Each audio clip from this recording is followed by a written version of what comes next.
രാഹുൽ ഗാന്ധി വയനാട്ടിൽ നാമനിർദ്ദേശ പത്രിക ഇന്ന് നൽകിയിരിക്കുകയാണ്. വയനാട്ടിൽ കേന്ദ്രത്തിന്റെ ശ്രദ്ധയുണ്ടെന്ന കാര്യത്തിൽ സംശയമില്ല. വയനാട് ജില്ലാ കളക്ടർ രേണു രാജിന്റെ മുമ്പാകെയാണ് പത്രിക നൽകിയത്. 3 സെറ്റ് പത്രിക രാഹുൽ ഗാന്ധി സമർപ്പിക്കുന്നു. രാഹുൽ പത്രിക നൽകാൻ എത്തിയപ്പോൾ ഒപ്പം സഹോദരി പ്രിയങ്കയും എത്തിയിരുന്നു. കൽപ്പറ്റ ഇളക്കി മറിച്ച റാലി നടത്തിയ ശേഷമാണ് രാഹുൽ പത്രിക നൽകിയത്. വയനാട് മണ്ഡലത്തിലെ ജനങ്ങൾ നേരിടുന്ന പ്രശ്നങ്ങൾ പരിഹരിക്കുന്നതിന് താൻ പ്രതിജ്ഞാബദ്ധനാണ് എന്ന പ്രഖ്യാപനവുമായാണ് രാഹുൽ ഗാന്ധി എത്തിയത്.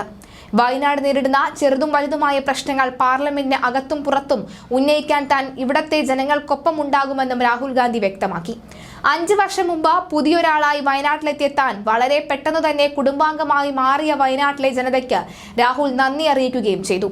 വയനാട്ടിൽ വീണ്ടും മത്സരിക്കുന്ന രാഹുൽ നാമനിർദ്ദേശ പത്രിക സമർപ്പിക്കാൻ എത്തിയപ്പോഴാണ് ഇക്കാര്യങ്ങൾ പറഞ്ഞത്. വൻ ജനാവലിയുടെ അകമ്പടിയോടെ നേതാക്കൾക്കൊപ്പം റോഡ് ഷോയുമായി എത്തിയാണ് രാഹുൽ ഗാന്ധി നാമനിർദ്ദേശ പത്രിക സമർപ്പിച്ചത്. 5 വർഷം മുമ്പ് ഞാനിവിടെ വരുമ്പോൾ പുതിയൊരു ആളായിരുന്നു. ഞാനിവിടെ സ്ഥാനാർത്ഥിയായി വന്നു. നിങ്ങൾ എന്നെ MP ആയി തിരഞ്ഞെടുത്തു. വളരെ പെട്ടെന്ന് തന്നെ എന്നെ നിങ്ങളുടെ കുടുംബത്തിന്റെ ഭാഗവുമാക്കി മാറ്റി. ഞാനിവിടെ നടത്തുന്നത് വെറും ഒരു രാഷ്ട്രീയ പ്രസംഗമല്ല. നിങ്ങൾ UDFന്റെ പ്രവർത്തകരാകട്ടെ, LDFന്റെ പ്രവർത്തകരാകട്ടെ, കക്ഷി രാഷ്ട്രീയത്തിന് അതീതമായി എനിക്ക് നിങ്ങളോട് സ്നേഹമുണ്ട്. നമ്മൾ സഹോദരങ്ങളെ പോലെ പ്രവർത്തിക്കുകയാണ്. രാഷ്ട്രീയ നിലപാടുകളിൽ വ്യത്യാസമുണ്ടെങ്കിലും പൊതുവിഷയങ്ങളിൽ നാം ഒരുമിച്ച് പോകേണ്ടവരാണ്.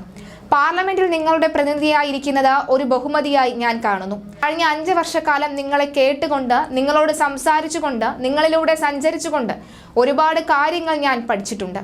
അതുകൊണ്ട് വയനാട്ടിൽ എൻ്റെ കുടുംബാംഗങ്ങളായിട്ടുള്ള ഓരോ സഹോദരന്മാരോടും എൻ്റെ ഹൃദയത്തിൽ നിന്നുള്ള നന്ദി അറിയിക്കുന്നു.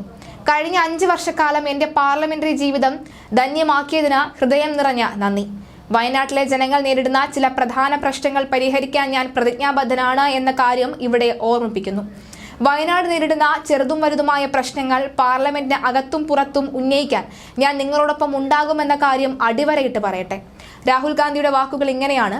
എന്തായാലും രാഹുലിനൊപ്പം തന്നെ പ്രിയങ്കയും റോഡ് ഷോയിൽ പങ്കെടുത്തു. ഇരുവരും തുറന്ന വാഹനത്തിൽ പ്രവർത്തകരുടെ അകമ്പടിയോടെ കൽപ്പറ്റയിലേക്ക് നീങ്ങുകയാണ്. ഇന്ന് ഉച്ചയോടെയാണ് രാഹുൽ നാമനിർദ്ദേശ പത്രിക സമർപ്പിക്കുന്നത്. റോഡ് ഷോയ്ക്കായി വൻ ജനാവലിയാണ് കൽപ്പറ്റയിലേക്ക് ഒഴുകിയെത്തിയത്.